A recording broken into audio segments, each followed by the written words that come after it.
Tatlong araw na lang mga kapatid at Independence Day na. Paano ba natin may papakita ang pagiging makabayan sa modernong panahon?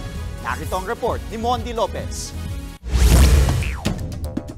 Panatang makabayan, iniibig ko ang Pilipinas. Pero teka, sa gitna ng makabagong panahon, paano na nga ba ipinapakita ng mga Pinoy ang pagmamahal sa bayan? Dito sa Quezon City, nakilala kong 50 anyos na si Mang Rod, isang artist. Ipapakita niya raw ang pagiging makabayan sa kanyang bagong obra, gamit ang bisikleta. Napili ko po yung Agila at saka po yung flag ng Pilipinas dahil po mahal ko yung bansa natin, and then kumbaga siya yung talagang nagre-represent ang ating bansa. At sa mismong araw ng kalayaan, proud daw niyang iaarangkada ito sa lansangan. 100% na proud talaga akong maging Pinoy. Makikita nyo, bisikleta lang siya na parang pinalaki dahil nga nilagyan niya ng mga kolorete o design. Ito na, makikita nyo sa unahan, ginamit niya yung plastic na ginagamit sa mga kahon ng cake. Tapos kinulayan at naging itsurang agila. Tapos ito naman sa gilid, gawa siya sa alloy aluminum. Tapos nilagyan niya rin ng bandila ng Pilipinas. Tapos ang nakakatuwa dito, meron siyang plywood na ginawa para taguan, lalagyan mga cellphone, mga pagkain habang bumabiyahe o habang nagbabike. At dahil nandito na rin ako, sasampulan ko na ang Depadjak na bisikleta.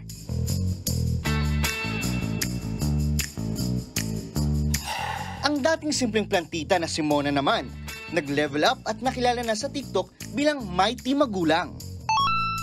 Sa bawat content niya, may pa-flashback ang history kikitita nyo. Spanish Guardias Bill, Ginigising ang mga natulog na kasaysayan. Ipagdiwang natin ang lahi ng mga magigipit. Ang nasyonalismo, damang-dama mo. Lolo Pepe, pasensya po, hindi po namin sinunod ang habili ninyo. I get my cue from our national anthem, ang mamatay ng dahil sa'yo. Eh syempre, hindi naman tayo pwede mamatay para sa bayan ngayon. Although may mga sundalo tayo at mga pulis na yun talaga ang ginagawa. No?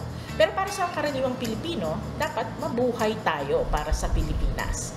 At para kay Mighty Magulang, ang mga Gen Z may say din sa ating bayan.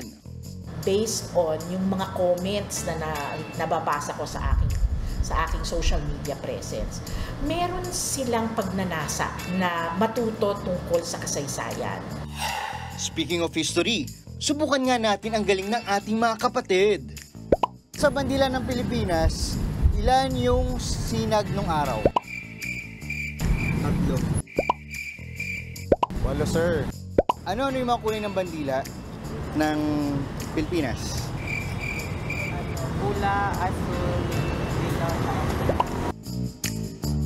Pwede. Pero paano pa kaya maipapakita ng mga Pinoy ang pagmamahal sa bayan? Back to you, Mighty Magulang. Pagiging totoo. At sa pagiging totoo, ibig sabihin nun, hindi tayo basta-basta maniniwala sa fake news.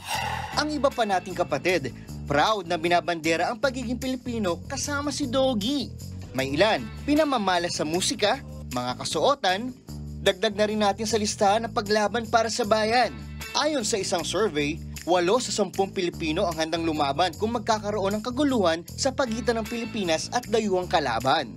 Hindi lang nasusukat sa mga salita ang pagiging makabayan, kundi sa mga gawa na nagpapakita ng malasakit sa kapwa at pagmamalasakit sa bayan. Mondi Lopez, News 5. Mga kapatid, Andre Felix po. Iba na ang may alam at may pakialam sa panahon ngayon. Para sa tuloy-tuloy na balitaan sa Frontline kahit weekend, mag-follow at subscribe sa social media pages ng News 5.